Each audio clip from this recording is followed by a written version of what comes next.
राजनीतिक दलों द्वारा लेखों का प्रकाशन। राजनीतिक दलों को अपनी आय तथा अपने खर्च के उचित लेखे रखने और हर साल अब उनकी लेखा परीक्षा करानी चाहिए। इसे कानून बना देना चाहिए। लेखा परीक्षित लेखे सूचना के लिए जनता को उपलब्ध होने चाहिए। यह बात स्मरणीय है कि केंद्रीय सूचना आयुक्त ने हाल ही में माना है कि राजनीतिक दलों पर सूचना के अधिकार का अधिनियम लागू होता है। गठबंधन तथा नैतिकता। गठबंधन राजनीति हाल के वर्षों में भारत में महत्वपूर्ण हो गई है।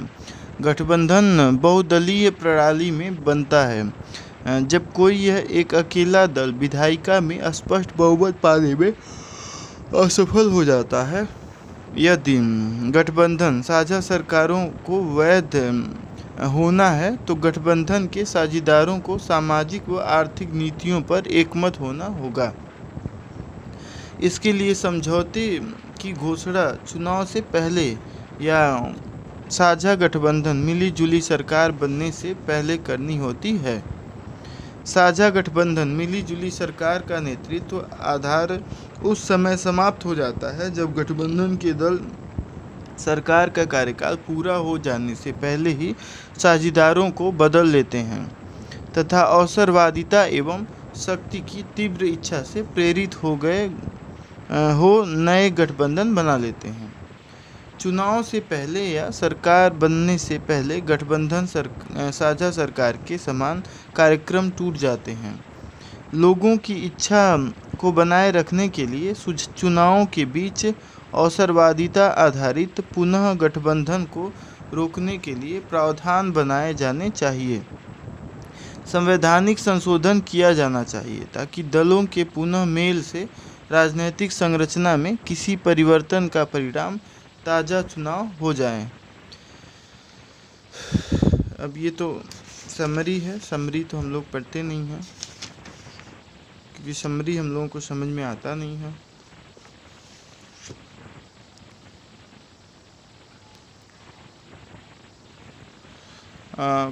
प्रश्न पढ़ लेते हैं। सरकार को कौन से उपाय करने चाहिए जिनसे नागरिक समिति समूह तथा जनता भ्रष्टाचार विरोधी आंदोलनों में भाग लेने लगे। दूसरा, परिवर्तन तभी होंगे जबकि भ्रष्ट प्रणाली को उखाड़ फेंकने के लिए दिए जाने वाले प्रोत्साहन ऐसी प्रणाली को बनाए रखने के लिए वाले प्रोत्साहनों से अधिक मजबूत प्रभावी हो जाएंगे। भ्रष्टाचार को बिल्कुल सहन नहीं करना समय की ज़रूरत है। समीक्षा कीजिए। झूठा दावा अधिनियम क्या है? ऐसे अधिनियमों के प्रावधान क्या हैं? वित्तीय लेखा परीक्षा तथा सामाजिक लेखा परीक्षा की तुलना कीजिए और उनकी विषमताएं बताइए। सरकारी कार्यक्रमों में अनियमितताओं को कम करने में सामाजिक लेखा परीक्षा की क्या भूमिका हो सकती है? पाँचवां, भ्रष्टाचार मानवीय नैतिक कमजोरी से उतना पैदा नहीं होता जितना कि अंतर्निष्ठ सर्वांगी कमजोरियों से, जो भ्रष्टाचार के अवसर पैदा करती है। समीक्षा कीजिए। छठा, संक्षेप में बताइए कि वे अत्यधिक आर्थिक नियंत्रण ऐसा वातावरण कैसे बना सकते हैं जो भ्रष्टाचार को बढ़ावा देते हैं, जिन्हें सरकार लगा सकती है। इसके 2 उदाहरण दीजिए।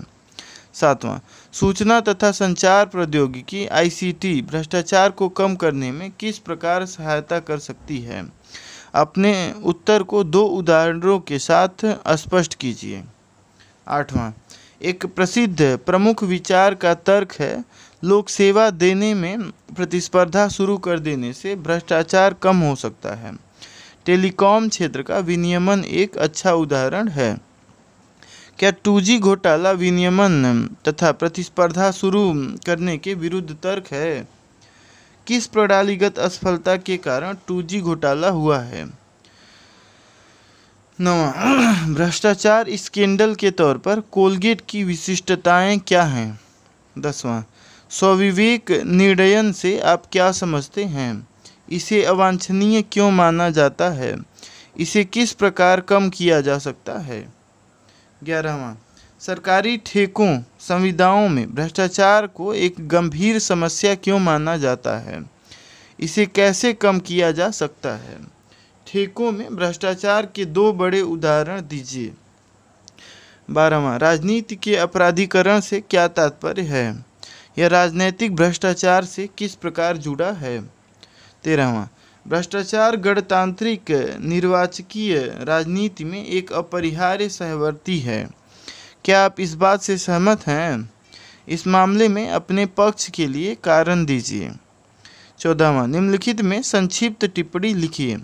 सरकार द्वारा राजनैतिक दलों का वित्त पोषण, सत्यनिष्ठा संधियां, पॉजिटिव साइलेंस मंजूरियां या मान ली गई मंजूरियां, झूठा दावा अधिनियम, जिम्मेदारी पद्धतियों का सरलीकरण। अब आते हैं चैप्टर 15 पे, जिसका शीर्षक है लोकपाल। लोकपाल की ऐतिहासिक पृष्ठभूमि।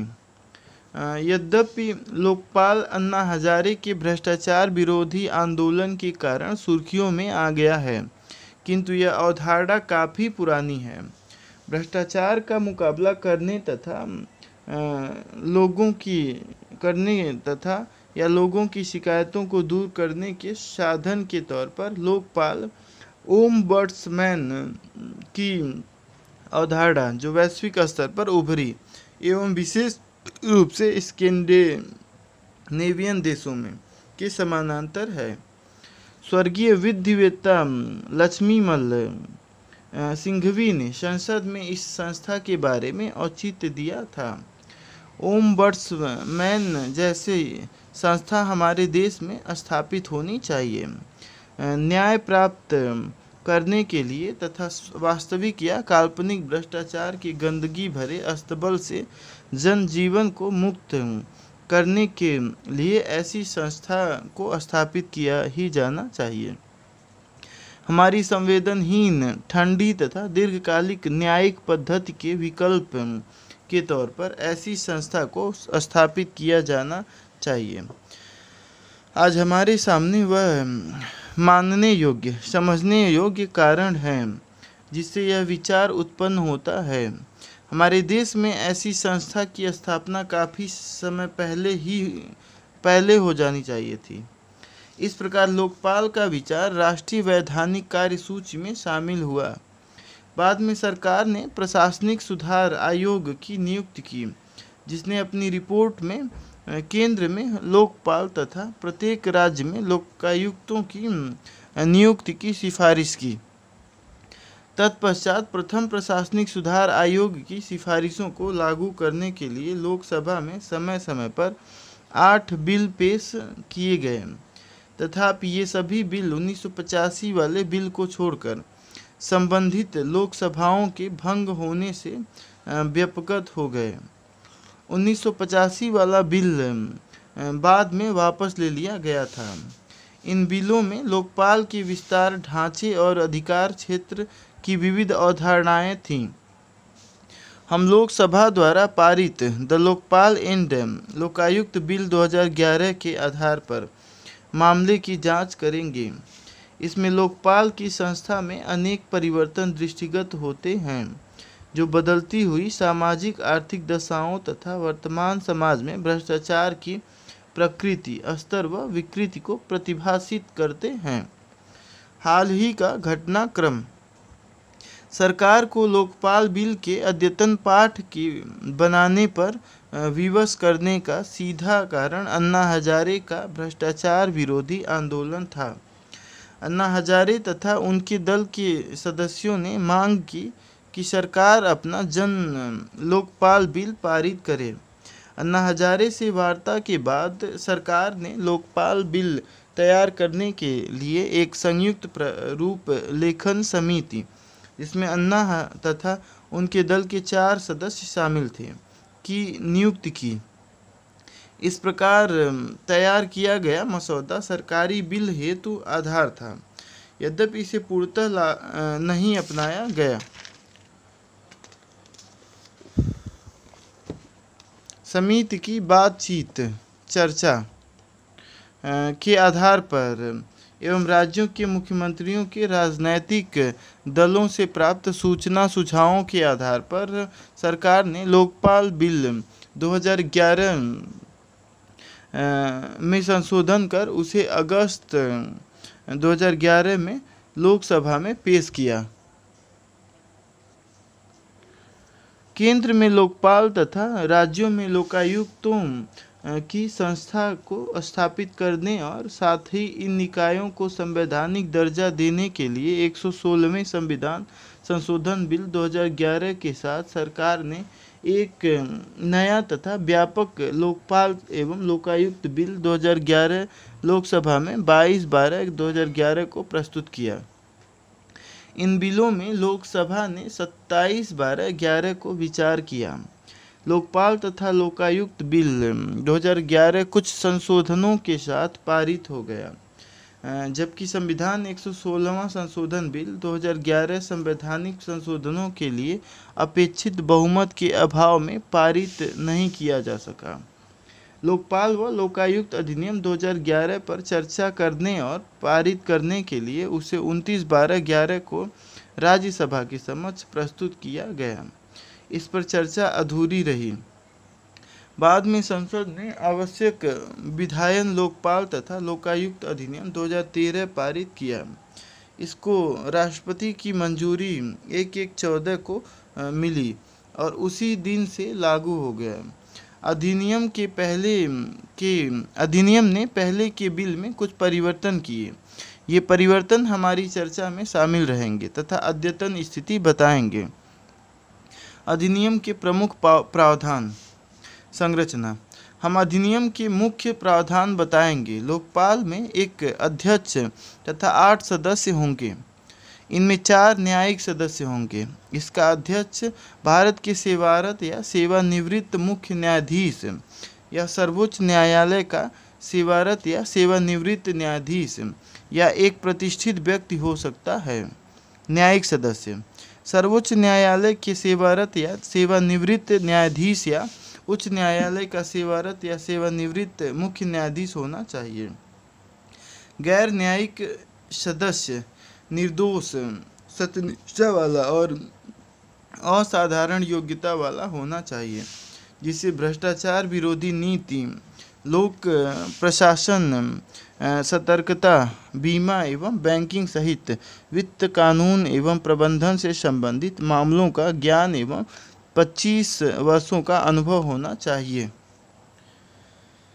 लोकपाल तथा लोकायुक्त अधिनियम में प्रावधान है कि लोकपाल के 50% से अधिक सदस्य अनुसूचित जाति, अनुसूचित जनजाति, अन्य पिछड़े वर्गों, अल्पसंख्यकों तथा महिलाओं में से होने चाहिए। निम्नलिखित वर्गों के लोग लोकपाल के अध्यक्ष व सदस्य नहीं हो सकते।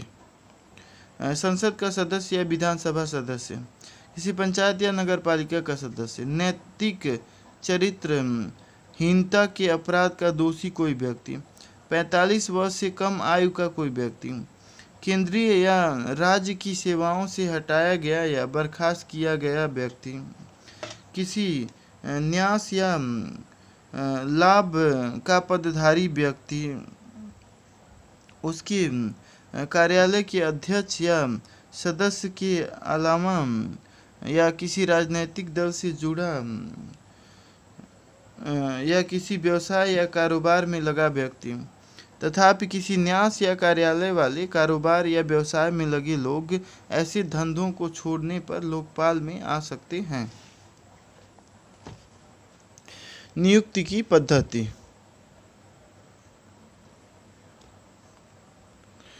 चयन समिति।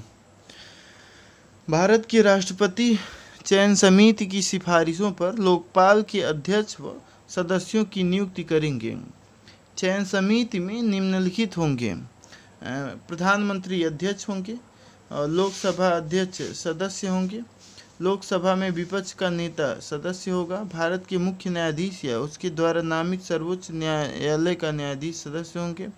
समिति के सदस्यों क, ख, ग द्वारा तथा यथा सिफारिश किया गया विधिवेत्ता राष्ट्रपति द्वारा नामित किया जाना है।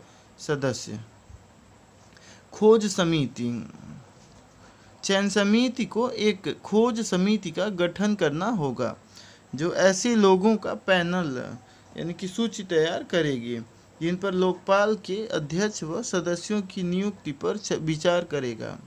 खोज समिति में कम से कम 7 प्रतिष्ठित लोग होंगे। वे भ्रष्टाचार विरोधी नीति, लोक प्रशासन, सतर्कता, नीति निर्माण, बीमा तथा बैंकिंग सहित वित्त, कानून या प्रबंधन या चयन समिति द्वारा प्रासंगिक समझे गए किसी अन्य मामले के विशेषज्ञ होने चाहिए। खोज समिति के कम से कम 50% से सदस्य अनुसूचित जाति, अनुसूचित जनजाति, अन्य पिछड़े वर्गों, अल्पसंख्यकों तथा महिलाओं में से होंगे। चयन समिति खोज समिति द्वारा सिफारिश किए गए व्यक्तियों के अलावा अन्य किसी अन्य व्यक्ति पर भी विचार कर सकती है। चयन समिति अपने कार्य करने के लिए अपनी स्वयं की पद्धतियां निर्धारित करेगी। चयन समिति की सिफारिश पर अध्यक्ष व प्रत्येक सदस्य की नियुक्ति राष्ट्रपति द्वारा की जाएगी।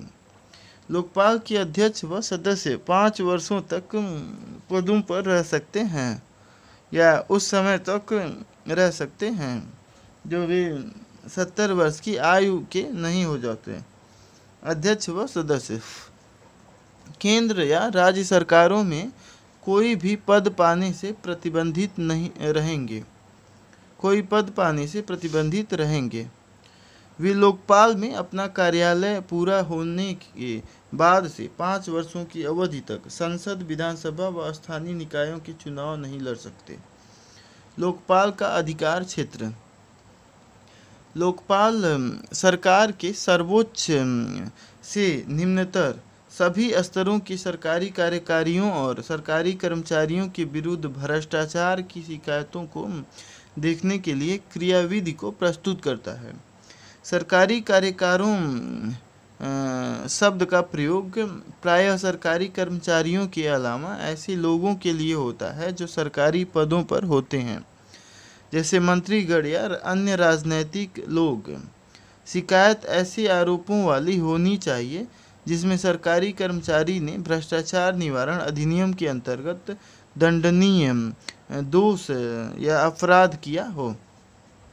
लोकपाल का अधिकार क्षेत्र ऐसे सरकारी कार्यकारियों और सरकारी कर्मचारियों के विरुद्ध शिकायतों को देखते हुए बहुत व्यापक है जो सेवा में हों या जो सेवानिवृत्त हो चुके हैं।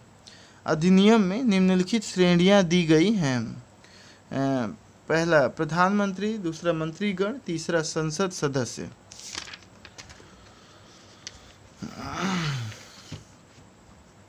समूह ए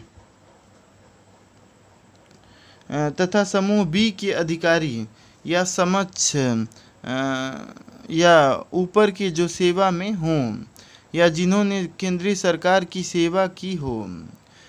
किसी समूह सी या समूह डी के कर्मचारी या समक्ष जो सेवा में हो,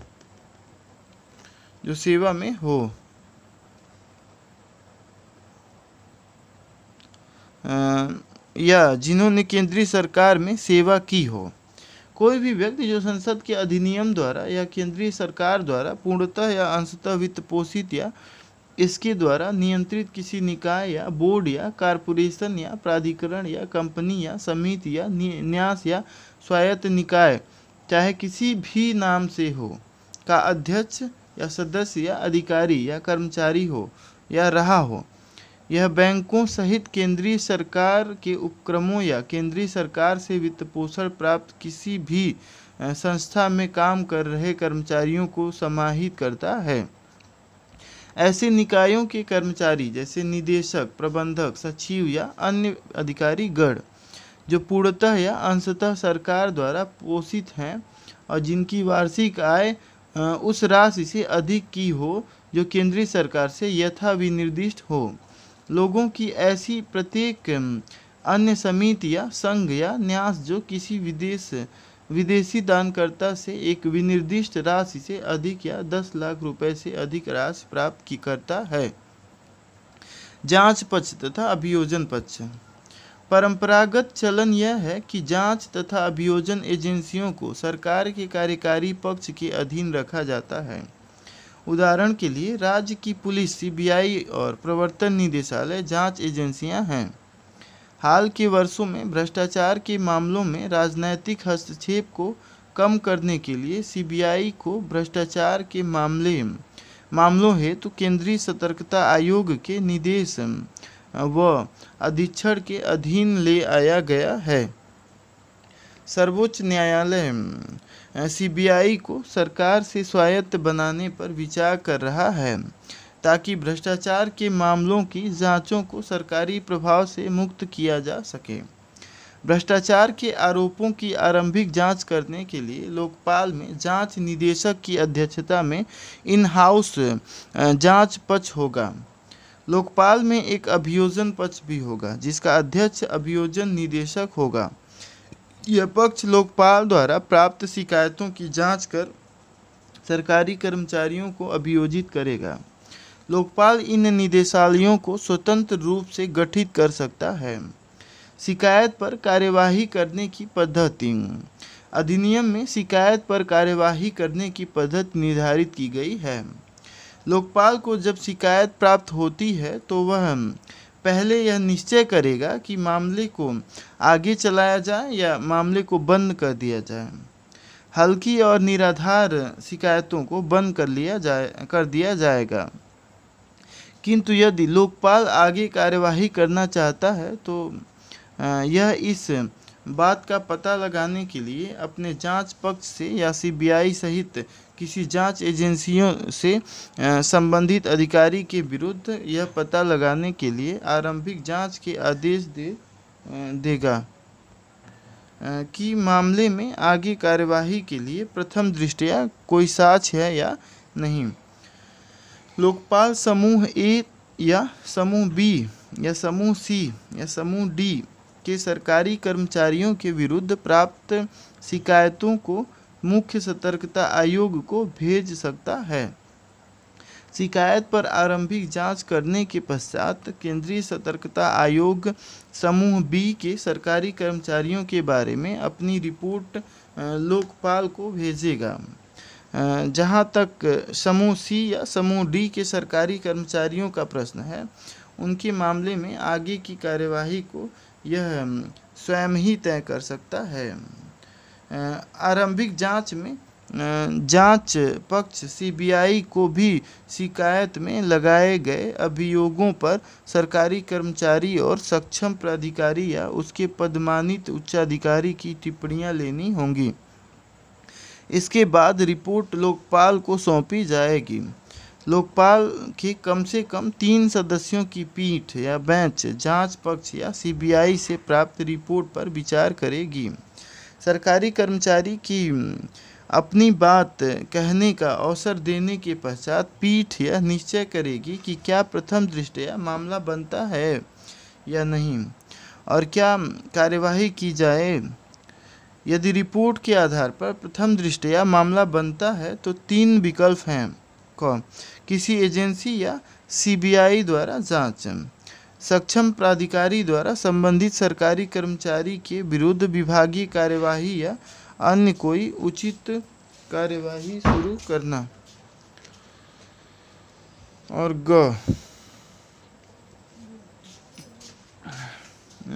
सरकारी कर्मचारी के विरुद्ध कार्यवाही बंद करना। यदि शिकायत दुर्भावनापूर्ण या आधारहीन है तो शिकायतकर्ता के विरुद्ध कार्यवाही की जा सकती है। जब लोकपाल जांच के आदेश देता है तो सीबीआई को 6 महीने के भीतर जांच पूरी करनी होती है और अपने निष्कर्षों सहित जांच रिपोर्ट लोकपाल को सौंपनी होती है। 3 सदस्यों वाली पीठ द्वारा जांच रिपोर्ट पर विचार किया जाता है।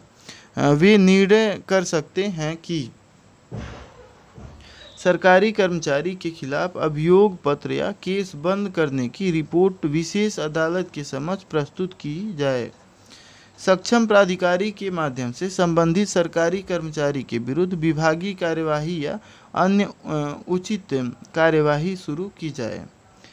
यदि यह अभियोग पत्र दाखिल करने का निर्णय करता है तो लोकपाल अपने अभियोजन पक्ष को विशेष अदालत में अभियोजन कार्यवाही शुरू करने का निर्देश दे सकता है। लोकपाल अधिनियम में लोकपाल द्वारा दायर किए जाने वाले मामलों की सुनवाई के लिए अदालतें स्थापित करने के प्रावधान हैं। कोई पूर्व मंजूरी नहीं। सरकार ने उन वरिष्ठ अधिकारियों के संरक्षण हेतु सुरक्षाएं स्थापित की हैं जो संवेदनशील निर्णय में भाग लेते हैं या उन्हें लेते हैं। ऐसी सामान्य कानूनी धाराएं खंड वाक्य हैं जो सरकारी कर्मचारियों को नेक नियति से किए गए कार्यों के लिए संरक्षण देती हैं। ऐसे मामलों में उनके विरुद्ध कोई कार्यवाही नहीं की जा सकती। इसके अलावा संबंधित कानूनों में प्रावधान हैं जो यह निर्धारित करते हैं कि कुछ विशिष्ट वरीयता वाले अधिकारियों के विरुद्ध जांच या अभियोजन सरकार या अन्य सक्षम अधिकारी की पूर्व मंजूरी के बिना नहीं किए जा सकते। ये प्रावधान है कोड ऑफ क्रिमिनल प्रोसीजर की धारा 197, दिल्ली विशेष पुलिस स्थापना अधिनियम की धारा 6A तथा भ्रष्टाचार निवारण अधिनियम की धारा 19। ये प्रावधान अक्सर दोषी अधिकारियों के विरुद्ध कार्यवाहियों में विलंब के बहाने बन जाते हैं। इनसे अदालती कार्यवाहियों में ऐसी कानूनी उलझनें भी पैदा हो जाती हैं जिनसे बचा जा सकता था।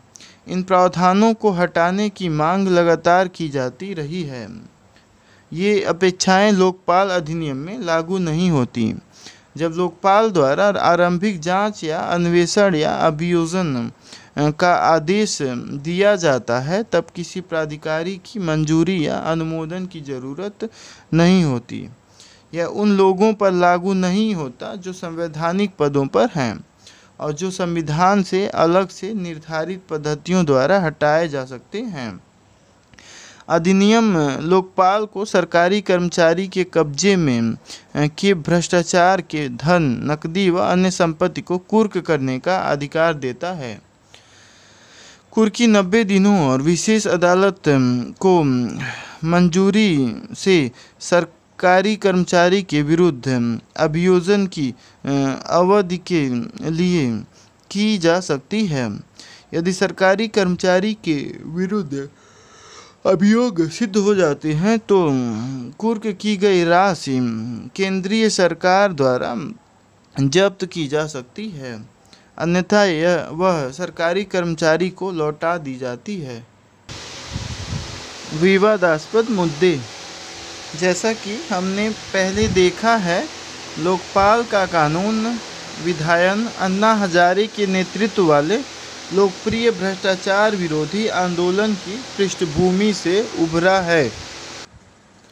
लोकपाल की स्थापना ही आंदोलनकारियों की मुख्य मांग है। उन्होंने लोकपाल की अपनी संकल्पना की और जन लोकपाल बिल का प्रस्ताव किया। यह एक ऐसी बात है जो लोकसभा द्वारा पारित अंतिम बिल में शामिल की गई। सरकार व अन्ना हजारे के बीच कोई सौदेबाजी बातचीत नहीं हुई। सरकारी सदस्यों तथा अन्ना हजारे के दल के प्रतिनिधियों को मिलाकर एक संयुक्त मसौदा लेखन समिति बनाई गई थी।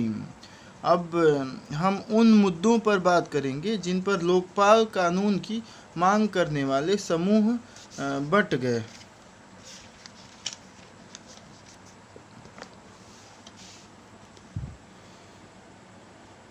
प्रधानमंत्री को लोकपाल की परिधि में लाना। लोकपाल अधिनियम में प्रधानमंत्री के खिलाफ शिकायतों की जांच के संबंध में कुछ संरक्षणों का प्रावधान है। इस बात पर तीव्र मतभेद है कि लोकपाल बिल प्रधानमंत्री पर भी लागू होना चाहिए या नहीं। अनेक बारीकियों में जाने की बजाय 3 मुख्य स्थितियों को संक्षेप में यहाँ दिया जा रहा है। प्रधानमंत्री को बिना अपवाद और बिना शर्त पूर्णतः अलग रखा जाए। प्रधानमंत्री को बिना अपवाद और बिना शर्त शामिल किया जाए। बहुत कम लोग इस विचार से सहमत हैं। प्रधानमंत्री को शामिल किया जाना चाहिए, किंतु राष्ट्रीय सुरक्षा, विदेशी मामलों, परमाणु ऊर्जा और अंतरिक्ष के मामलों को निकालकर कुछ परिवर्तनों व संशोधनों में राष्ट्रीय हित तथा पब्लिक ऑर्डर को भी इस सूची में जोड़ने का सुझाव दिया गया है। संसद द्वारा पारित अधिनियम में निम्नलिखित प्रावधान हैं। लोकपाल प्रधानमंत्री के खिलाफ लगाए गए भ्रष्टाचार के ऐसे आरोपों की जांच नहीं करेगा जो अंतरराष्ट्रीय संबंधों, बाह्य तथा आंतरिक सुरक्षा, लोक व्यवस्था, आणविक ऊर्जा तथा अंतरिक्ष से संबंधित हैं। इसी विषयों का अपवर्जन कहते हैं। लोकपाल प्रधानमंत्री के खिलाफ लगाए गए भ्रष्टाचार के आरोपों की जांच कर सकता है यदि वे उपरोक्त से भिन्न विषयों के हैं, और भी इन मामलों में भी इसके अध्यक्ष तथा सभी सदस्यों की पूरी पीठ को जांच शुरू करने पर विचार करना होगा और कम से कम सदस्यों में से 2/3 सदस्यों की ऐसी जांच की मंजूरी देनी होगी। एक और संरक्षा भी है कि ऐसी जांच एकांत में होगी, और यदि लोकपाल इस निष्कर्ष पर पहुंचता है कि शिकायत रद्द किए जाने योग्य है तो जांच के अभिलेख प्रकाशित नहीं किए जाएंगे या किसी को उपलब्ध नहीं कराए जाएंगे। संसद सदस्यों का आचरण। इस बात पर भी राय बंटी हुई थी कि क्या संसद सदस्यों के भाषण, कार्य तथा आचरण भी लोकपाल के विचार क्षेत्र में आने चाहिए।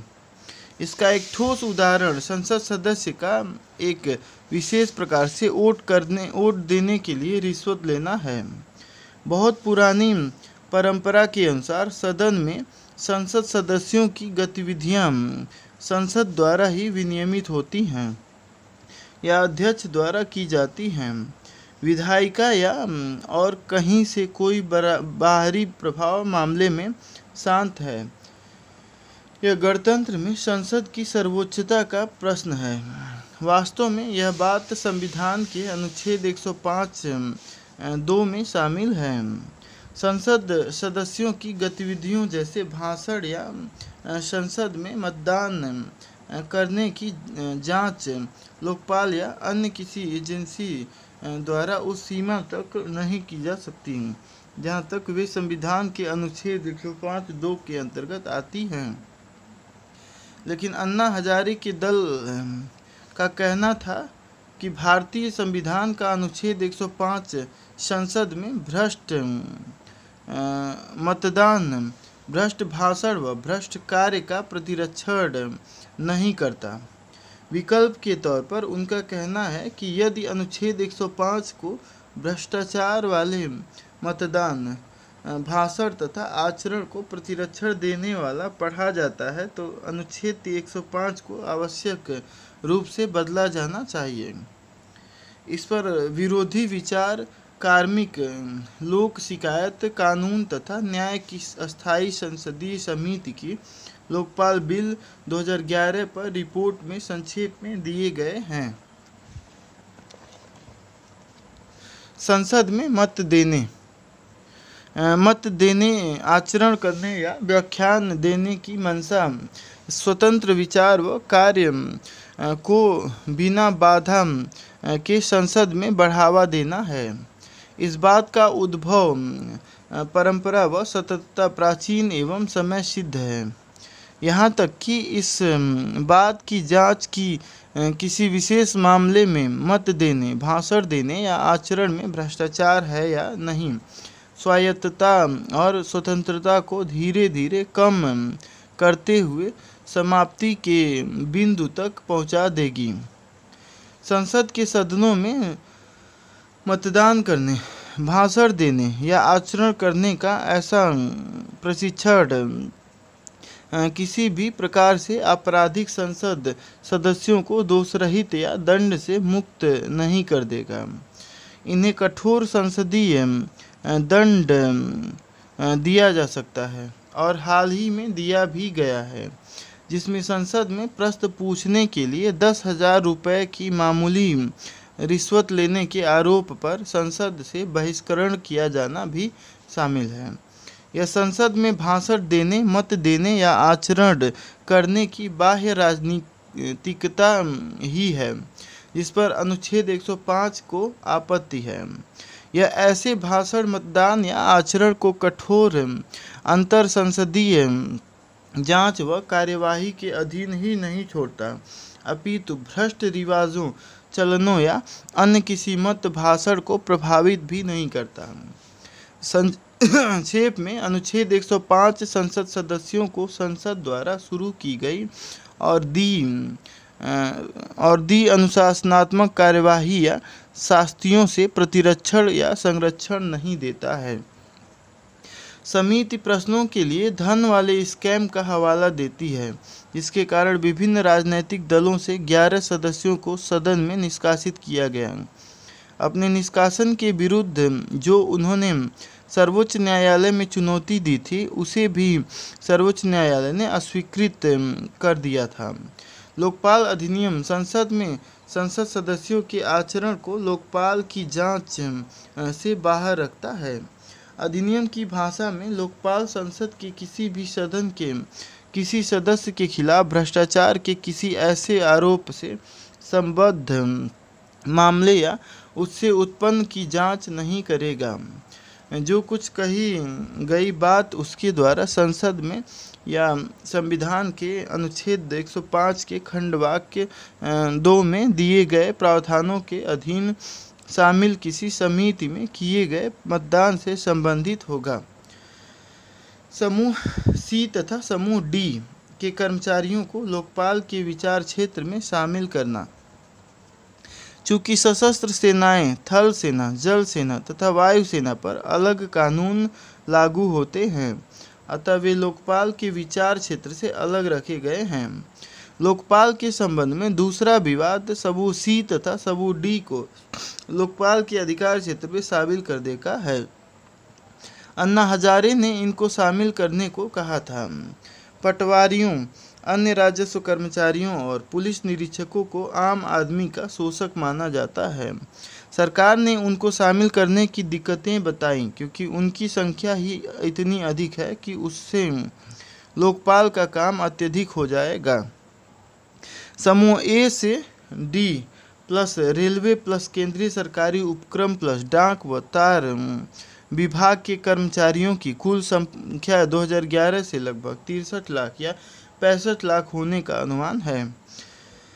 इनमें से 57 से 58 लाख सी तथा डी समूह के होंगे। हम इस बात को अनदेखा करते हैं कि छठे वेतन आयोग के बाद सी तथा डी दोनों को मिलाया जा रहा है, क्योंकि इस बात पर संख्या पर कोई प्रभाव नहीं पड़ेगा। प्रति 200 कर्मचारियों पर एक पॉलिसिंग अधिकारी के रूढ़िवादी आकलन टीम अन्ना सहित अनेक साक्ष्यों द्वारा प्रस्तुत अनुपात के अनुसार केंद्रीय सरकारी कर्मचारियों को अनुशासित करने के लिए लगभग 35,000 कर्मचारियों की जरूरत पड़ेगी। ऐसी पुलिसिया प्रबंध लोकपाल के लिए कोई व्यावहारिक प्रस्ताव नहीं है। चयन समिति का कथन। चयन समिति का कथन है, इसकी स्थापना के बाद भी इसके समानांतर ऐसी दफ्तरशाही कर्मचारी गढ़ स्थापित हो जाएगी जिसके कारण स्वेच्छाचार, परेशान करने और अनुचित व गैरकानूनी कार्यों सहित परिणामों की श्रृंखला शुरू हो जाएगी, जिसका अंतिम विश्लेषण करने पर इसके सिवाय कुछ नहीं मिलेगा कि यह ए, बी तथा सी श्रेणियों का मिला-जुला रूप ही होगा। जबकि समिति के कुछ सदस्यों ने हंसी में इसके बारे में कहा है, कोई स्वयं लोकपाल संस्था के कर्मचारियों के लिए सुपर लोकपाल धर्मपाल बनाने के विषय पर चर्चा शुरू कर सकता है। अतः चयन समिति ने सुझाव दिया है कि सरकारी कर्मचारियों की 65 लाख की कुल संख्या में से सी तथा डी श्रेणियों को निकाल दिया जाता है, तो ए तथा बी श्रेणी के कर्मचारियों की संख्या लगभग 7.75 लाख होगी। समिति का मानना है कि 7.75 लाख या 8 लाख की यह संख्या लोकपाल द्वारा संभाली जा सकने वाली संख्या होगी। लोकसभा द्वारा पारित अधिनियम समूह सी तथा डी कर्मचारियों को लोकपाल के विचार क्षेत्र में ले आता है। तथापि लोकपाल अपने उनके संबंध में आई शिकायतों को केंद्रीय सतर्कता आयोग को भेज सकता है एवं आयोग उन शिकायतों पर अंतिम निर्णय ले सकता है। इस मामले में अधिनियम में व्यवहारिक ढंग अपनाया गया है। न्यायपालिका को लोकपाल के अधिकार क्षेत्र में शामिल करना। न्यायपालिका को लोकपाल के अधिकार क्षेत्र में शामिल किया जाए या नहीं, इस प्रश्न पर भी राय बटी हुई थी। एक पक्ष न्यायपालिका के राष्ट्र के ऐसे पृथक अंग होने पर जोर दे रहा था जो कार्यपालिका से अलग व स्वतंत्र है। न्यायपालिका में सर्वोच्च न्यायालय के लगभग 31 न्यायाधीश, उच्च न्यायालय के 800 न्यायाधीश तथा अधीनस्थ न्यायपालिका के 20,000 न्यायाधीश शामिल हैं। गणतंत्र में स्वतंत्र न्यायपालिका के लिए कार्यपालकों से न्यायिक शक्तियों को अलग रखना अनिवार्य है तथा भारतीय संविधान के अनुच्छेद 50 में विशेष रूप से मान्य है। निम्नतर न्यायपालिका उच्च न्यायालय से नीचे। संविधान के अनुच्छेद 235 में यथा दिए गए अनुसार उच्च न्यायालयों के अनुशासिक नियंत्रण में हैं। उच्च व सर्वोच्च न्यायालयों के न्यायाधीशों को केवल संसद में दोषारोपण के बाद ही पद से हटाया जा सकता है और भी उच्च न्यायपालिका के आचरण पर संसद में चर्चा नहीं हो सकती, सिवाय उस समय के जबकि उनको हटाने की कार्यवाही चल रही थी। न्यायपालिका के लिए मानक निर्धारित करने तथा न्यायिक अधिकारियों एवं उच्च न्यायपालिका द्वारा भ्रष्टाचार के कार्यों हेतु आपराधिक अभियोजन के लिए प्रभावी क्रिया विधियों सहित न्यायपालिका की जिम्मेदारी सुनिश्चित करने हेतु व्यवहारिक कार्यविधि बनाने के लिए जनता की जोरदार मांग रही है। अन्ना समिति का कहना है, न्यायपालिका को एक अलग बिल के माध्यम से भ्रष्टाचार विरोधी प्रणाली के विचार क्षेत्र में लाया जाना चाहिए।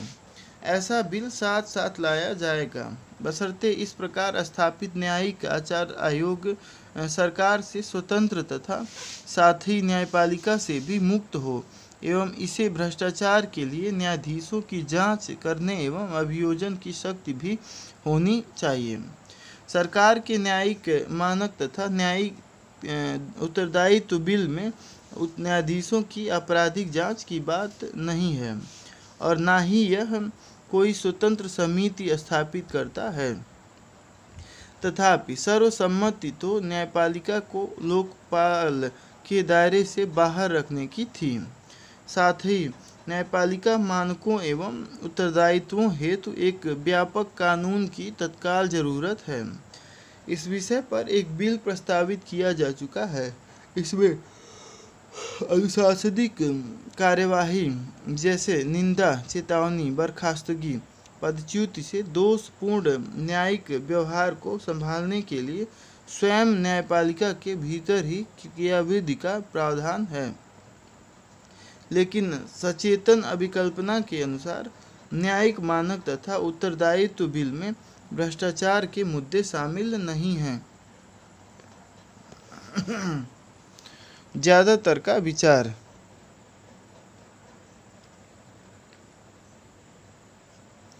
ज़्यादातर का विचार है कि न्यायपालिका में आत्म अनुशासनात्मक क्रियाविधि अब प्रभावी नहीं रह गई है। इसके अतिरिक्त समय बीतने के साथ साथ न्यायिक नियुक्तियों में कार्यपालिका की भूमिका गायब होने के कगार पर पहुंच गई है। न्यायाधीशों को नियुक्त करने की कॉलेजियम प्रणाली को कई लोग अपारदर्शी मानते हैं। चयन समिति की सिफारिश है कि नियुक्ति की प्रक्रिया को 1990 के आरंभिक वर्षों से चले आ रहे न्यायिक आदेश द्वारा बनाए गए स्वनियुक्त समान कानून क्रियाविधि के हाथों जारी नहीं रखने दिया जाएगा और जारी रहने भी दिया जाना नहीं चाहिए। न्यायिक नियुक्तियों के लिए बड़े आधार वाले एवं व्यापक मॉडल बनाने के लिए राष्ट्रीय न्यायिक आयोग का गठन किया जाना चाहिए। जरूरी होने पर भारतीय संविधान के अनुच्छेद 124 तथा 217 में बदलाव कर भी ऐसा किया जा सकता है। कानून में लोकायुक्तों को शामिल करना एक और मुद्दा जिस पर मतभेद है, एक संवैधानिक मुद्दा है। अन्ना हजारे का दल चाहता था कि बिल केंद्र में लोकपाल तथा राज्यों में लोकायुक्तों को समाविष्ट करें। अन्यों का कहना था कि केंद्रीय सरकार लोकायुक्तों के लिए कानून पास नहीं कर सकती जिन्हें राज्यों में काम करना है। संबंधित राज्यों को लोकायुक्तों को बनाते हुए आवश्यक कानून पारित करने होंगे। यहाँ पर दो प्रश्न उठते हैं। पहला यह कि क्या केंद्र को राज्यों में लोकायुक्त बनाने के लिए कानून पारित करने की संवैधानिक शक्ति या विधायी योग्यता है। एक संघीय राष्ट्र होने के कारण भारत में केंद्र व राज्यों द्वारा जिन विषयों पर कानून पारित किए जा सकते हैं वे संविधान में बंटे हुए हैं।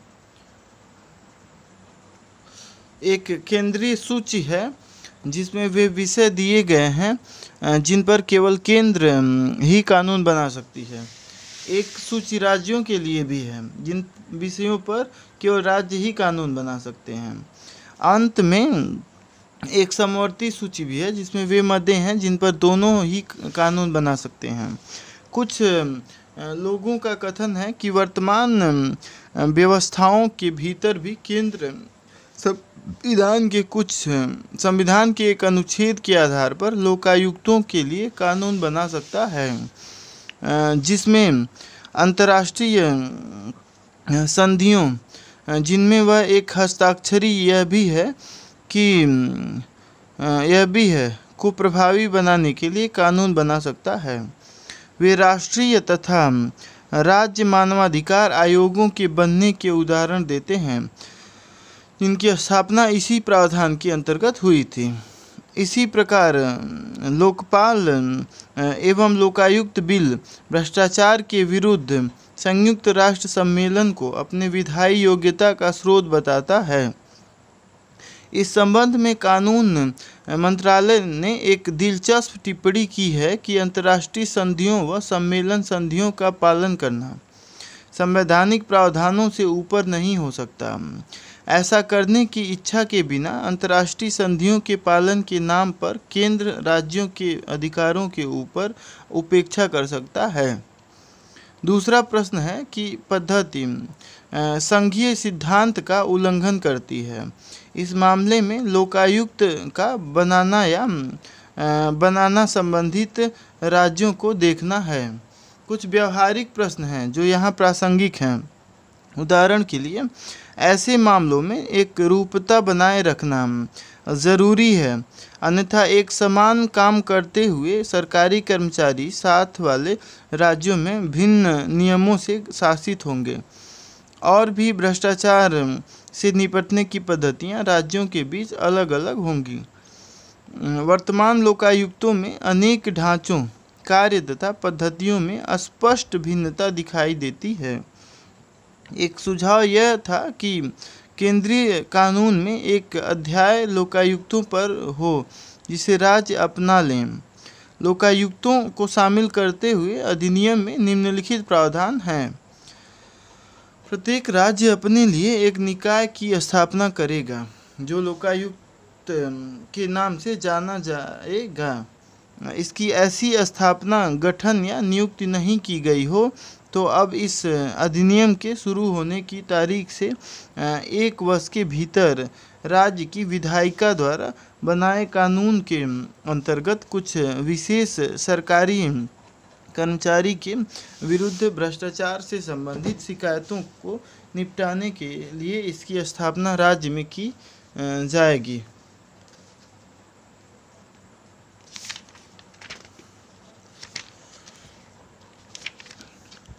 अन्य महत्वपूर्ण प्रावधान।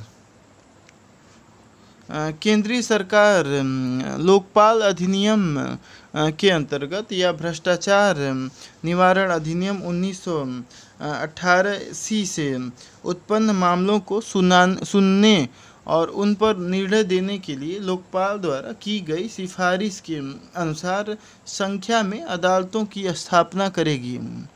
प्रत्येक सरकारी कर्मचारी अधिनियम में दिए गए ढंग से अपनी संपत्ति या देयताओं की घोषणा करेगा। यदि कोई सरकारी कर्मचारी किसी विशेष अदालत द्वारा भ्रष्टाचार निवारण अधिनियम 1988 के तहत अपराध के लिए दोषी सिद्ध हो जाता है तो यह उस हानि का आकलन कर सकता है, यदि कोई हुई है, जो ऐसे सरकारी कर्मचारी के कारण सरकारी राजकोष को हुई है और जिसके लिए उसे दोषी सिद्ध किया गया हो। और इस प्रकार दोषी सिद्ध हुए सरकारी कर्मचारी से ऐसी हानि की वसूली यदि संभव हो और मात्रा निश्चित हो सके का आदेश दे सकता है।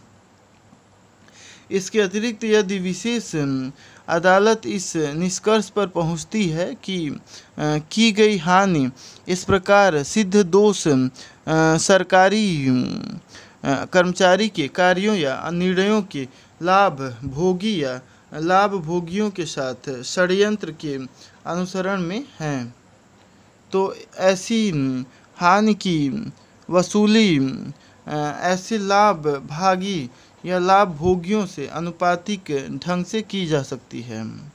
इस तथा अन्य मामलों के लिए अधिनियम में सिद्ध दोष सरकारी कर्मचारियों की गलत ढंग से प्राप्त की गई संपत्तियों लाभों को छीन लेने की सिफारिश शामिल है। निष्कर्ष, भ्रष्टाचार से लड़ाई की क्रियाविधि में लोकपाल तथा लोकायुक्त अधिनियम एक सुखद जुड़ाव है। इस बात में संदेह नहीं है कि प्रशासन के नैतिक रंग को सुधारने में लोकपाल का हितकर प्रभाव होगा। यह सरकार, नागरिक समिति समूहों, राजनैतिक दलों, विशेषज्ञों एवं प्रबुद्ध जनता के बीच मतव्य को प्रस्तुत करता है। यह भ्रष्टाचार रोकने के लिए पहले की गई अनेक सिफारिशों को कानूनी सहारा देता है। यह भ्रष्टाचार से लड़ने के लिए देश में एक समान प्रणाली स्थापित करेगा। प्रश्न, लोकपाल की संकल्पना का ऐतिहासिक उद्गम क्या था? भारत में लोकपाल के विचार का इतिहास संक्षेप में दीजिए। लोकपाल संस्था की तर्कात्मकता क्या है? वे कौन सी परिस्थितियां थीं जिनके कारण लोकपाल तथा लोकायुक्त बिल बनाना पड़ा? कुछ आलोचकों के अनुसार लोकपाल के लिए अन्ना का आंदोलन एक ठंडी फुलझड़ी था। क्या आप इस बात से सहमत हैं? अपने विचार के समर्थन में कारण दीजिए। छठा, अन्ना ने जन लोकपाल के लिए जितना बड़ा अधिकार मांगा था वह इतना व्यापक था कि व्यवहारिक नहीं था। टिप्पणी कीजिए। सातवां, लोकपाल तथा लोकायुक्त बिल की वर्तमान स्थिति क्या है? आठवां, लोकपाल का गठन करने के लिए लोकपाल तथा लोकायुक्त अधिनियम में निर्धारित पद्धति को संक्षेप में बताइए। नौवां, लोकपाल संस्था के लिए अध्यक्ष व सदस्यों हेतु लोकपाल तथा लोकायुक्त अधिनियम में निर्धारित अर्हताएं क्या हैं? 10वां, प्रधानमंत्री को लोकपाल के अधिकार क्षेत्र में लाने के पक्ष तथा विपक्ष में तर्क दीजिए। समूह सी तथा डी, कर्मचारियों को लोकपाल के विचार क्षेत्र में लाने में कौन सी व्यवहारिक समस्याएं हैं? संसद सदस्यों के आचरण को लोकपाल या अन्य एजेंसियों के दायरे में लाने में कौन कौन से मुद्दे हैं? लोकपाल तथा लोकायुक्त के बीच क्या अंतर है? लोकायुक्त के लिए केंद्रीय कानून बनाने में क्या समस्या है? लोकपाल के लिए जांच व अभियोजक के लिए इसके अपने पक्षों की जरूरत क्यों है। 15वां, लोकपाल की भूमिका के संदर्भ में न्यायपालिका की जिम्मेदारी के मुद्दे पर चर्चा कीजिए। अब आते हैं हम लोग चैप्टर 16 पे, जो कि बहुत ही इम्पोर्टेंट चैप्टर है, सूचना का अधिकार अधिनियम, राइट टू इंफॉर्मेशन एक्ट। इससे क्वेश्चन पूछा जाता है पेपर 4 में। चलिए तब थोड़ा सा बैकग्राउंड देख लेते हैं, इसकी पृष्ठभूमि क्या है।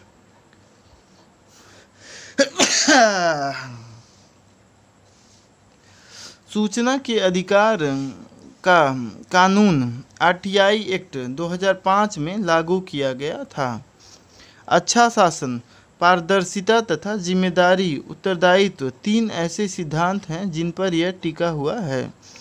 हमारा संविधान नागरिकों के लिए सूचना के अधिकार की स्पष्ट गारंटी देता है, किंतु संसद भी ऐसी व्यवहारिक शासन प्रणाली बनाना जरूरी समझती है जिसका उपयोग नागरिक सरकारी प्राधिकरणों से सूचना प्राप्त करने के लिए कर सकें और जिससे सरकारी एजेंसियों के कामकाज में पारदर्शिता और उत्तरदायित्व को बढ़ावा मिले।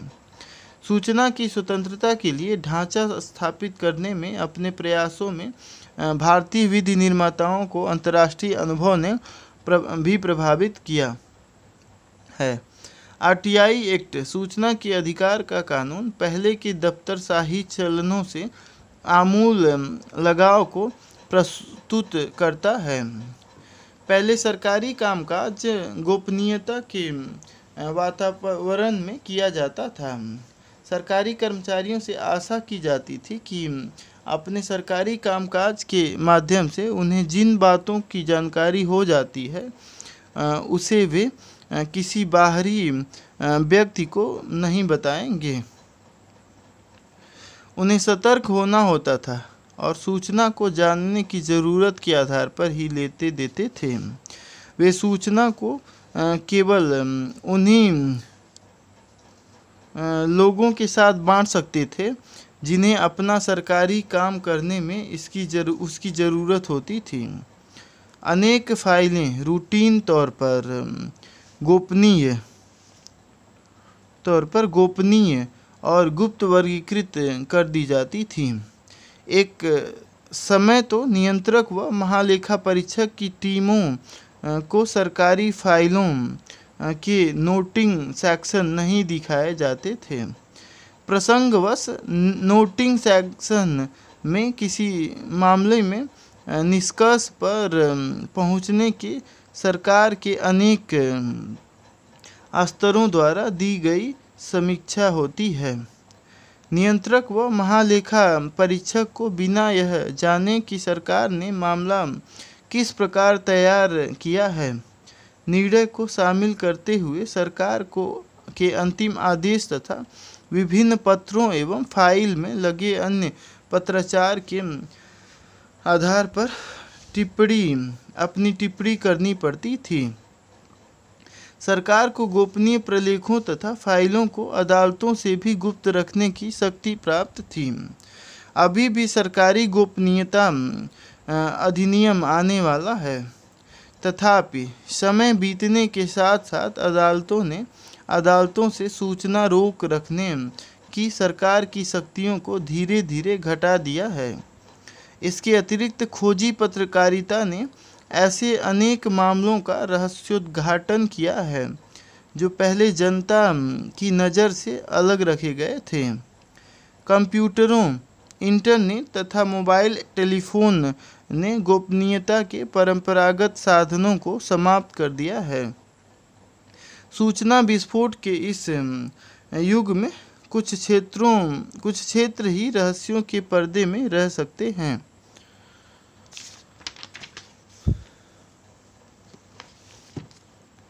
यह बात जोर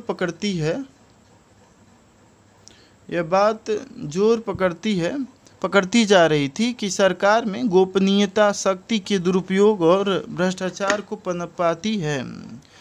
शक्ति संपन्नों यानी कि कर्मचारी को इस बात से बहुत बढ़ावा मिलेगा कि उनके काले कारनामे कभी प्रकाश में नहीं आएंगे। अनेक उदाहरण जैसे वारगेट घोटाला तथा पेंटागन पेपर्स इस विचार की पुष्टि करते हैं। सूचना की स्वतंत्रता एवं पारदर्शिता को गणतंत्रीय शासन के महत्वपूर्ण मानदंड माना गया है। सूचना की स्वतंत्रता का कानून पहली बार 1766 में स्वीडन द्वारा लागू किया गया, लेकिन इसका जन्म संसद की राजा यानी कि सम्राट से सूचना प्राप्त करने की इच्छा के कारण हुआ था। अमेरिका ने सूचना की स्वतंत्रता का अपना पहला कानून 1966 में पारित किया। इस कानून के कारण सूचना तक पहुंच पर प्रतिबंध को उचित ठहराने का दायित्व सरकार पर आ गया। इसने सूचना हेतु अनुरोधों का उत्तर देने के लिए सरकारी अधिकारियों पर समय सीमा लगा दी। यदि गुप्त सूचना अन्य मामलों के साथ किसी फाइल में मिल गई है तो सारी गैर गोपनीय सूचना इसकी कठोरता के माध्यम से प्रकटनीय मानी जाती है। गलत प्रकटन के लिए कर्मचारियों के विरुद्ध अनुशासनात्मक कार्रवाई का प्रावधान कानून में है। डेनमार्क तथा नॉर्वे ने सूचना के अधिकार का कानून 1970 के वर्षों में एवं ब्रिटेन ने 2000 में पारित किया। 1974 में वाटरगेट घोटाले को देखते हुए अमेरिका ने 1976 में सूचना की स्वतंत्रता का मजबूत कानून पारित किया। बाद में अनेक देशों ने इसका अनुसरण किया। राष्ट्रीय सूचना कानूनों की संख्या 1990 के कुल 13 से बढ़कर 2011 में 852 हो गई। सूचना के अधिकार के कानून यह सुनिश्चित करते हैं कि सरकार की गतिविधियां पारदर्शी, उचित तथा खुली हों। रक्षा, परमाणु ऊर्जा तथा राष्ट्रीय सुरक्षा के मामलों को छोड़कर सरकार के मामलों में गोपनीयता की सामान्यतः जरूरत नहीं होती। उदाहरण के लिए, चाहे सरकार लोगों को प्रभावित करने वाला निर्णय लेती है या वह ऐसा सौदा करती है जिसमें सरकारी संपत्ति की खरीद या बिक्री की जाती है, या वह कोई संविदा करती है, इन सभी मामलों में सरकार को पारदर्शिता से काम करना चाहिए। अन्य शब्दों में, यदि कोई नागरिक इनमें से किसी मामले में सूचना चाहता है तो उसे इसे प्राप्त करने का अधिकार होना चाहिए।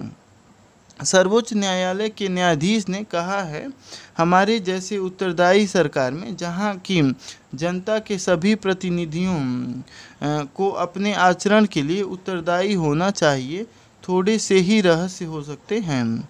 इस देश के लोगों को प्रत्येक सरकारी कार्य जो कुछ भी सरकारी तौर पर किया जाता है उनके सरकारी कार्यकारियों द्वारा किया जाता है बारे में जानने का हक है।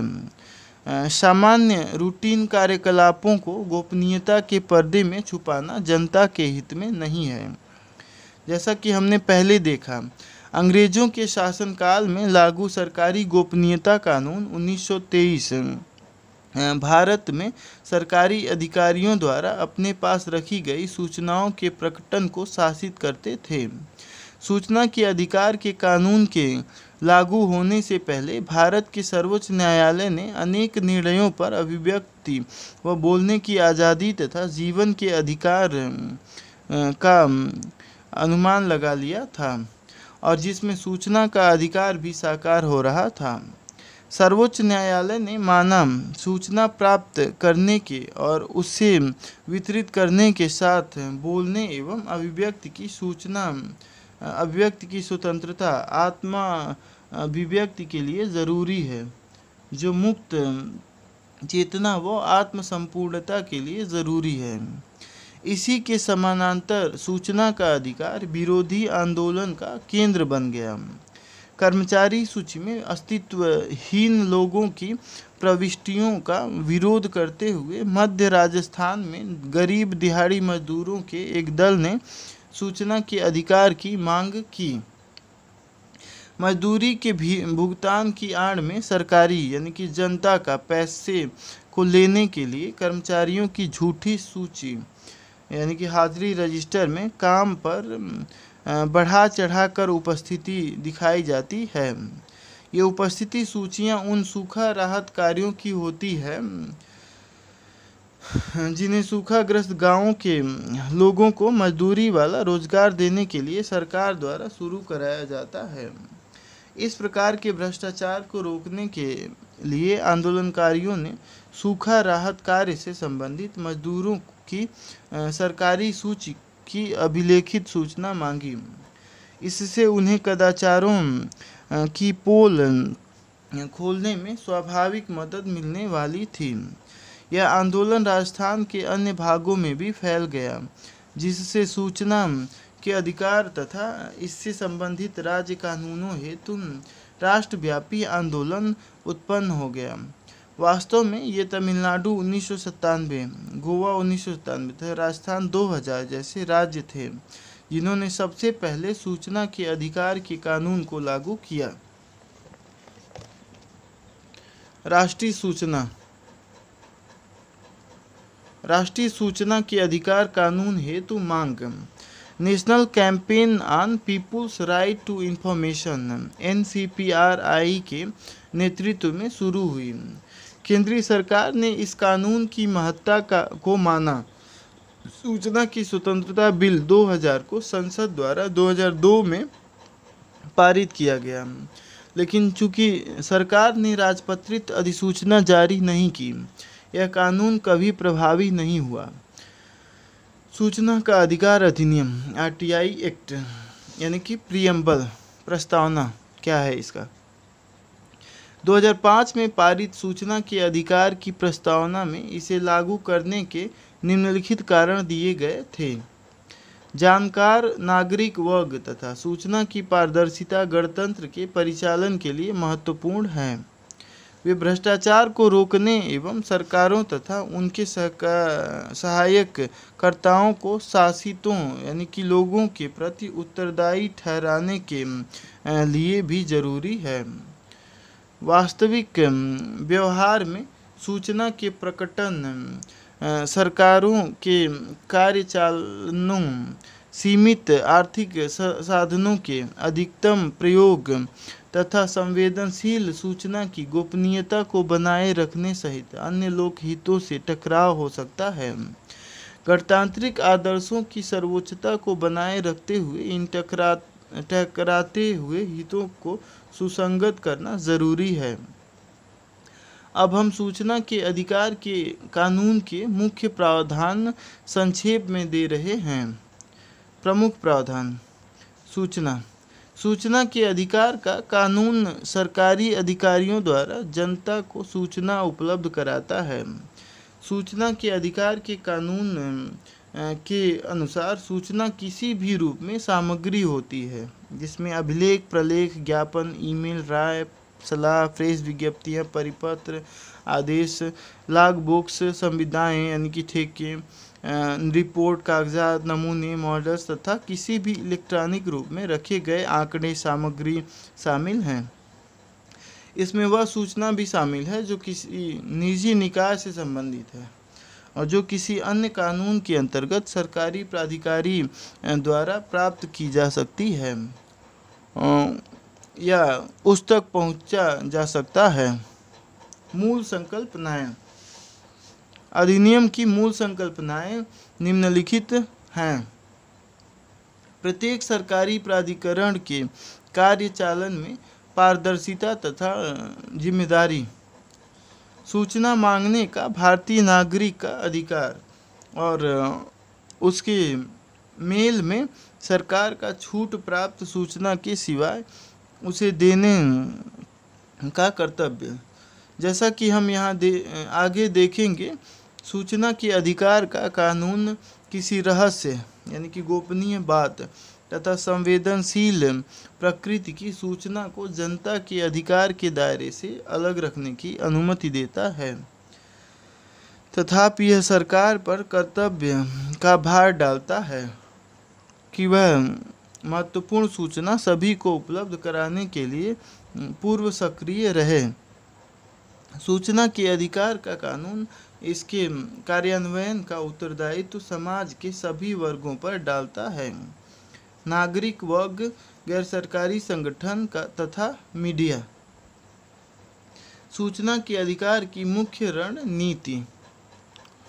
प्रकटन अधिनियम शासन व्यवस्था में तर्क वितर्क को इस बात से हटाकर कि जनता को क्या बताया जाए, इस पर ले गया है कि जनता से क्या गुप्त रखा जाए। यह कानून भारतीय प्रजातंत्र की ताकत को प्रतिभाषित करता है।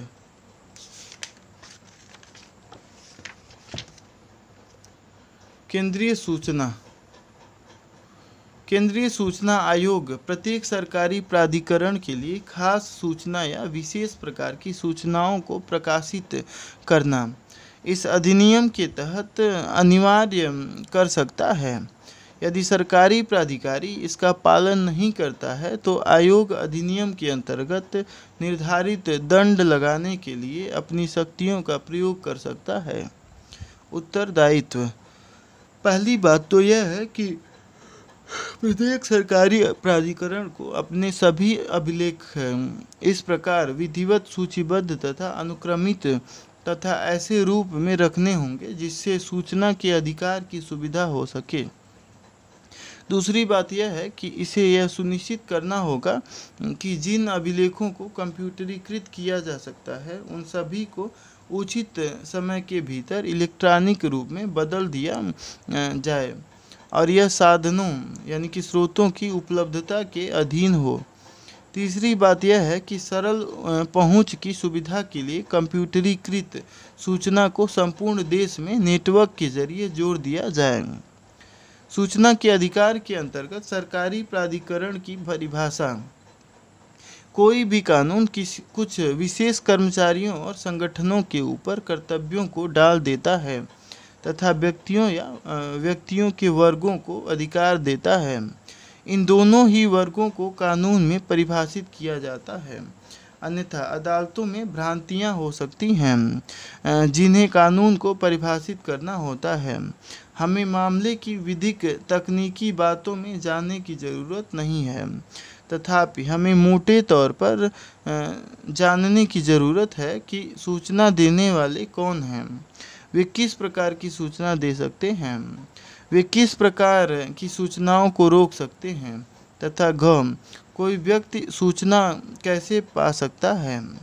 सूचना के अधिकार के कानून के अंतर्गत सरकारी प्राधिकरणों को सूचना देनी होगी। सरकारी प्राधिकरण शब्द को व्यापक अर्थ दिया गया है। सरकारी प्राधिकरण से तात्पर्य किसी भी ऐसे प्राधिकरण या निकाय या स्वसरकार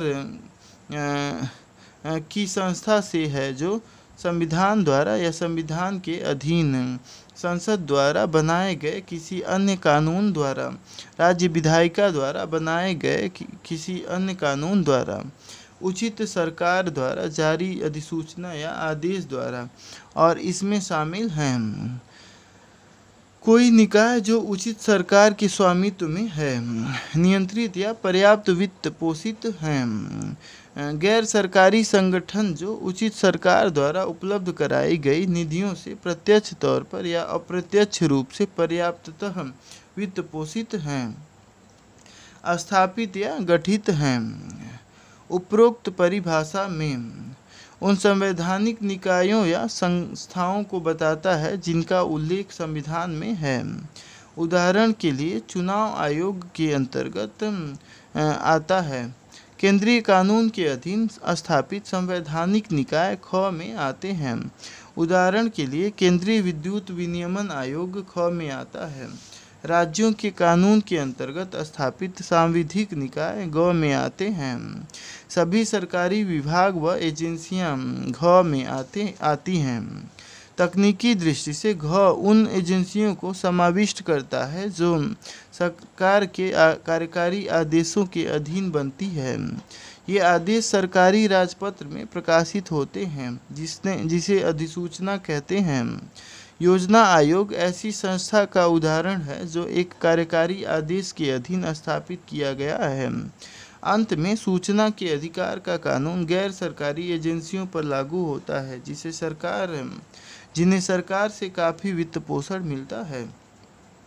केंद्रीय सूचना आयोग CIC सूचना के अधिकार का अधिनियम, इसकी मॉनिटरिंग व कार्यान्वयन का उत्तरदायित्व केंद्रीय सूचना आयोग को सौंपता है। केंद्रीय सूचना आयोग सूचना के अधिकार के कानून के कार्यान्वयन पर वार्षिक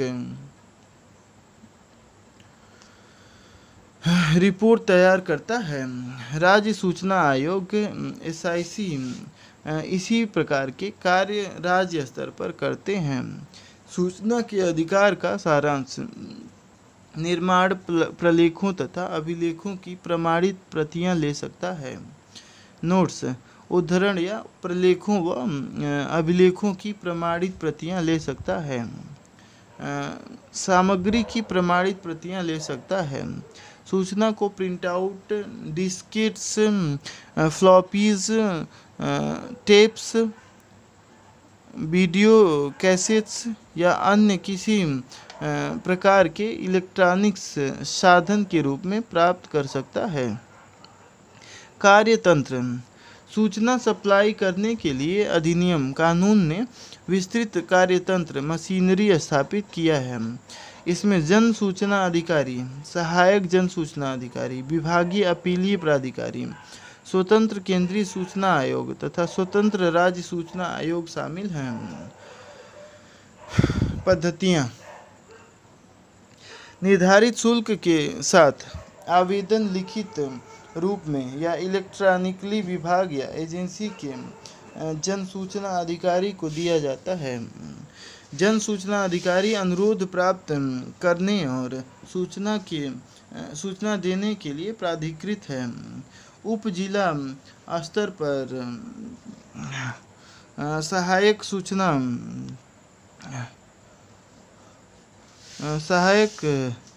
सूचना अधिकारी आवेदन, अपीलें, शिकायतें प्राप्त करता है। जहाँ जरूरी हो वह उन्हें संबंधित जन सूचना अधिकारियों के पास भेज देता है। सेवारत यानी कि काम करने वाले विभागीय एजेंसी अधिकारियों को जन सूचना अधिकारी, सहायक जन सूचना अधिकारी के तौर पर पदनामित किया जाता है। वे नवनियुक्त नहीं होते। अधिनियम में विभिन्न प्रकार के मामलों में सूचना देने के लिए समय सीमाएं विनिर्दिष्ट हैं। साधारण मामलों में सूचना उपलब्ध कराने के समय सीमा 30 दिनों की है। यहाँ जीवन या स्वतंत्रता का प्रश्न होता है, वहाँ सूचना 48 घंटों में दी जानी होगी। जहाँ अनुरोध सहायक जन सूचना अधिकारी को दी गई हो, वहाँ समय सीमा 35 दिनों की है।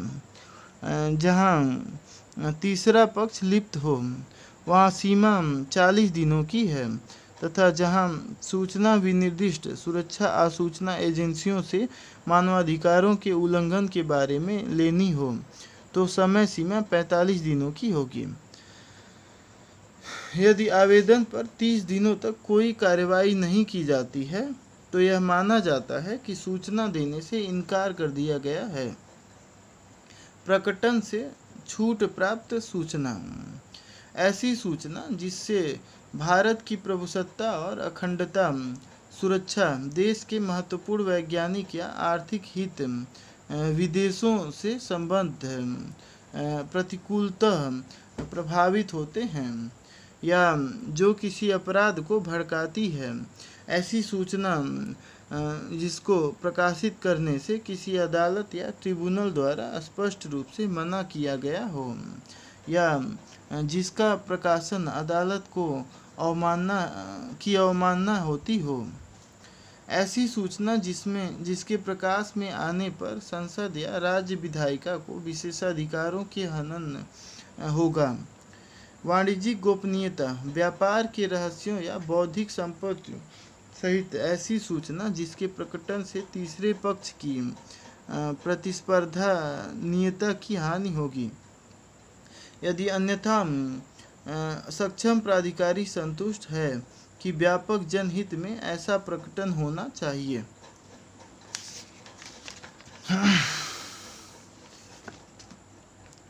अपने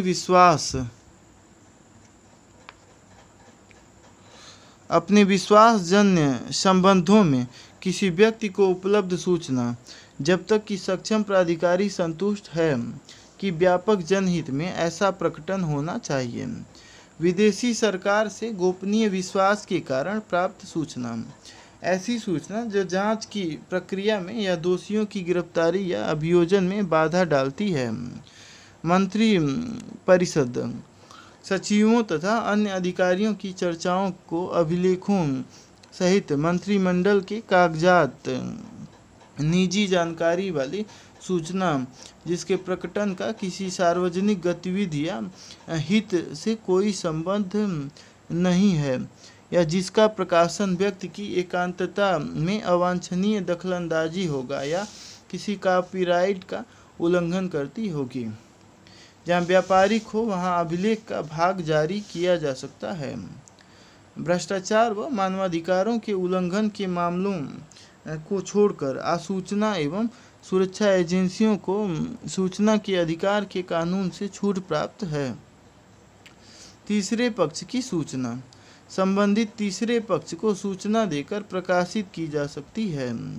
सर्वाधिक छूट प्राप्त सूचना 20 वर्षों बाद जारी की जा सकती है, कुछ अपवादों के साथ। ऐसी सूचना जिसके लिए संसद या राज्य विधायिका को इनकार नहीं किया जा सकता, किसी व्यक्ति को देने से इनकार नहीं किया जा सकता। कानून में एक अभिभावी प्रावधान है कि सरकारी गोपनीयता अधिनियम 1923 में किसी बात का विरोध न करते हुए उपरोक्त छूटों में से किसी का विरोध न करते हुए सरकारी प्राधिकारी सूचना तक पहुंच की अनुमति दे सकता है यदि उसमें जनता का हित संरक्षित हितों से अधिक महत्व का हो जाता है।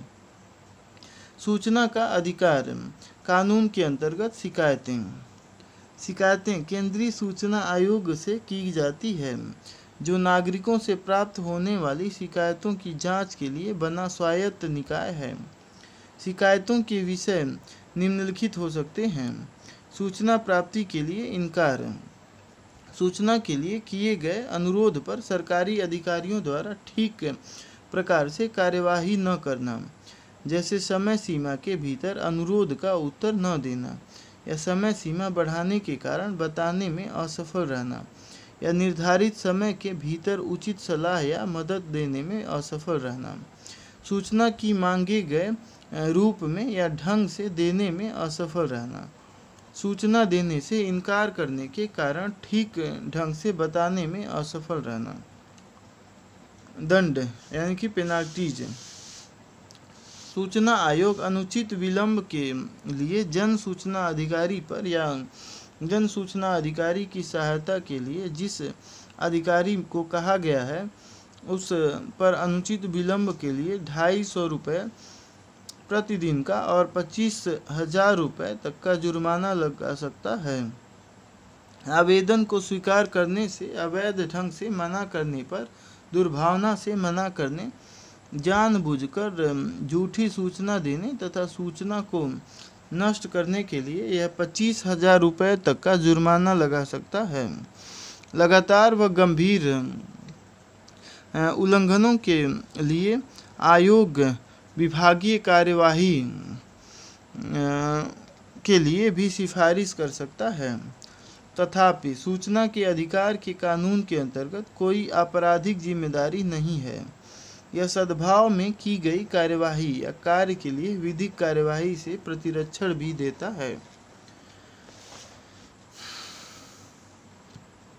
पहुंच।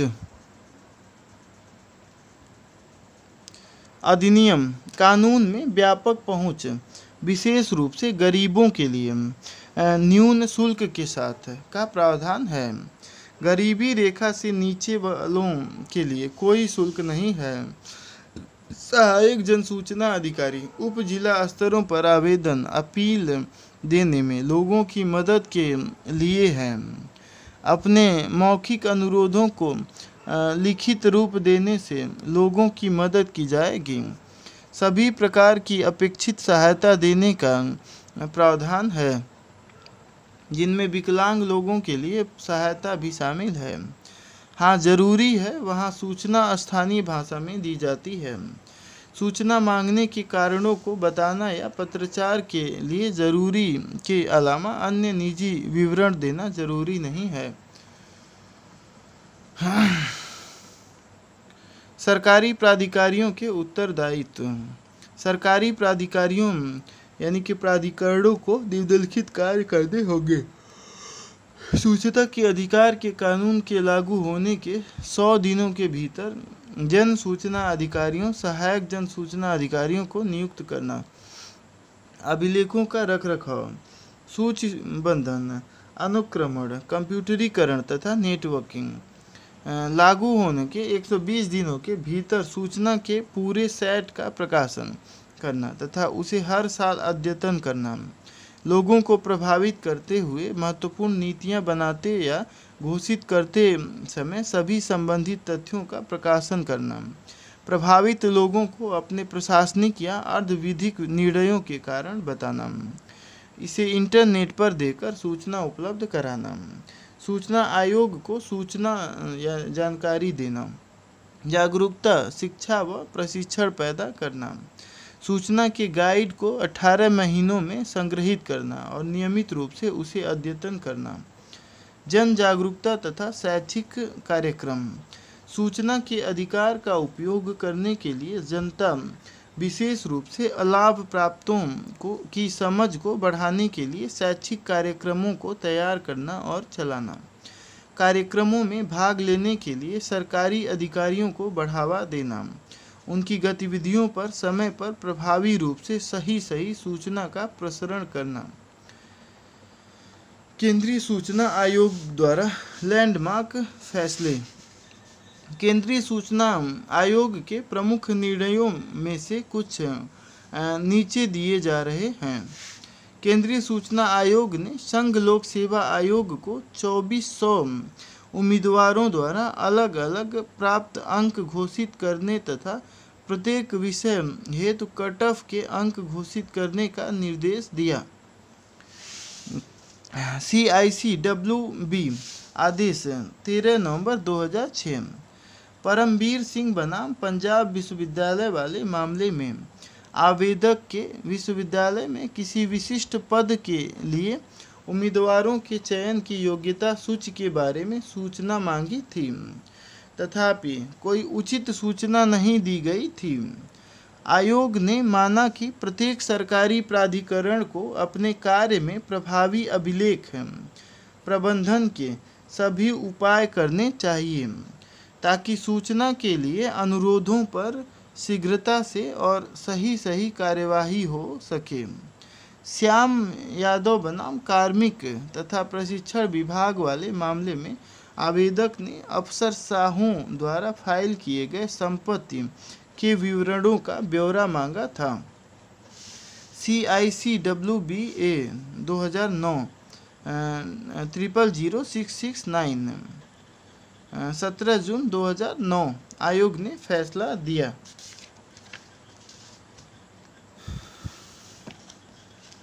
कि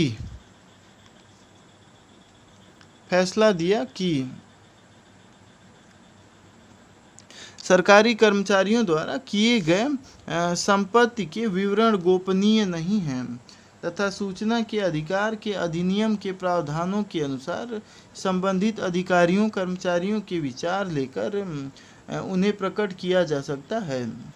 रामभज बनाम दिल्ली सरकार के मामले में आवेदक ने इस बारे में सूचना मांगी थी कि क्या दिल्ली सरकार ने जनता की शिकायतों को विनिर्दिष्ट समय सीमा के भीतर निपटाने के बारे में कार्मिक तथा प्रशिक्षण विभाग द्वारा जारी मार्गनिर्देशों को अधिसूचित कर दिया है।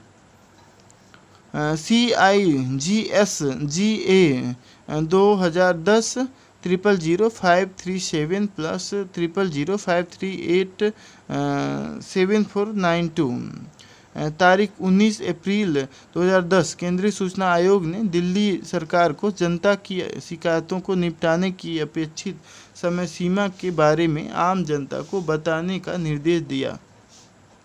अभी हाल ही में केंद्रीय सूचना आयोग ने निर्णय किया कि राजनीतिक दल भी सूचना के अधिकार के कानून के अंतर्गत उत्तरदायी यानी जवाबदेह हैं। इसने सूचना के अधिकार को कांग्रेस, भाजपा, सीपीआईएम, सीपीआईएमएन, सीपी तथा बीएसपी पर लागू कर दिया।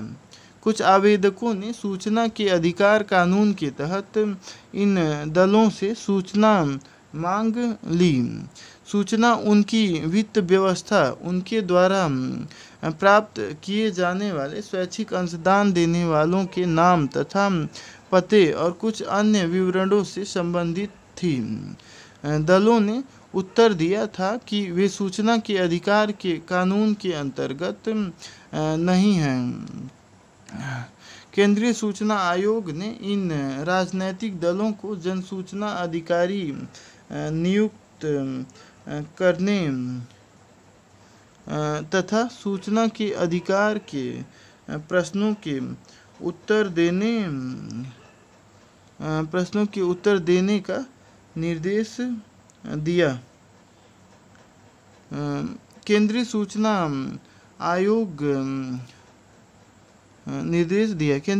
आयोग ने उनसे सूचना के अधिकार के कानून की अनिवार्य पूर्व सक्रिय प्रकटन शर्तों के प्रावधानों का पालन करने के लिए और सूचना अपने वेबसाइट पर दिखाने के लिए कहा।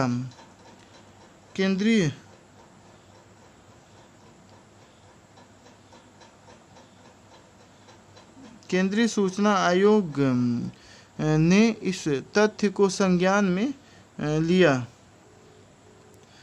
कि दलों ने भूमि, भवन, रेडियो वार्ता समय के रूप में सरकार से भारी आर्थिक सहायता प्राप्त की है।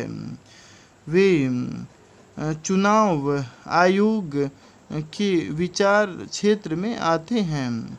वे लोगों के जीवन को प्रत्यक्ष व अप्रत्यक्ष रूप से प्रभावित करते हैं। संबंधित राजनीतिक दलों ने फैसले का विरोध किया। सरकार सूचना के अधिकार के कानून के संशोधन कर राजनीतिक दलों को इसके विचार क्षेत्र से छूट देना चाहती थी, लेकिन बाद में उसने यह विचार त्याग दिया। सरकारी गोपनीयता अधिनियम। सूचना के अधिकार के अनेक कार्यकर्ता सरकारी गोपनीयता अधिनियम को समाप्त करने या उससे भारी बदलाव की मांग करते रहे हैं। सन 2006 में द्वितीय प्रशासनिक सुधार आयोग ने ओएसए को निरस्त करने तथा जासूसी से निपटने के लिए राष्ट्रीय सुरक्षा अधिनियम में एक अध्याय जोड़ने के लिए सिफारिश की। बाद में सुधारों के एक कोर ग्रुप ने प्रशासनिक सुधार आयोग की सिफारिशों का अध्ययन किया, जिसे तब निर्णय करने हेतु प्रणब मुखर्जी की अध्यक्षता वाले मंत्रियों के समूह को अग्रेसित किया गया।